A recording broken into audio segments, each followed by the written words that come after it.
People say you can't change your career at 30, that's when you're meant to be settling down.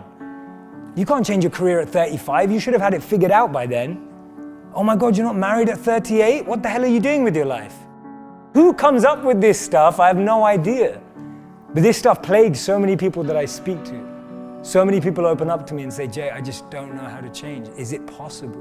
What do you think this guy was before he became who he is? He used to be a PE teacher, right? Sports teacher at a high school. How about her? She was a telemarketer for 2 weeks. How about her? She applied to be a funeral director. It's incredible. What happens in society is that we're clouded by the noise of family expectations, the noise of our parents, the noise of our brothers and sisters' expectations. I grew up in a family where you could either be a doctor, a lawyer, or a failure, right? Those were my 3 options. Anything else would just count me as a failure. I would have failed. So basically I failed, right? I'm standing up here in front of you all as a failure. I lived as a monk for 3 years. I committed career suicide.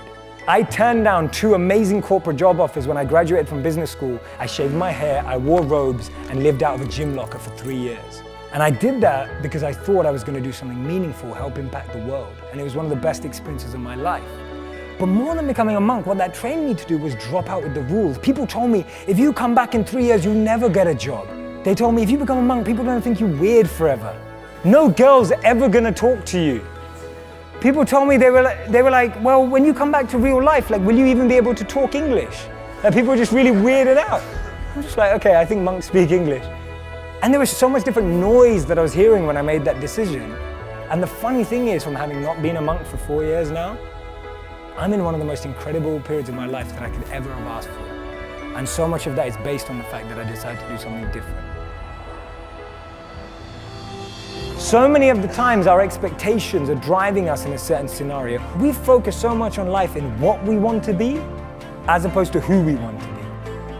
Because we've always been told that life and jobs and careers are like boxes and containers. There's only a finite number of options. There is no formula, there is no pattern. If you know what you're passionate about, if you know what you're good at, and you invest in that. People say follow your passions, I say forget that, invest in your passions. If you're passionate about something, go and become the best at it. Go and do a course on it, go and learn from the best. Go and find a mentor who's gonna make you incredible at that trait. Not only will you be criticized and grow, you'll be able to find new things about yourself that you never knew. Don't trade who you are for who you think the world needs, because the world needs you to be you, and I mean that.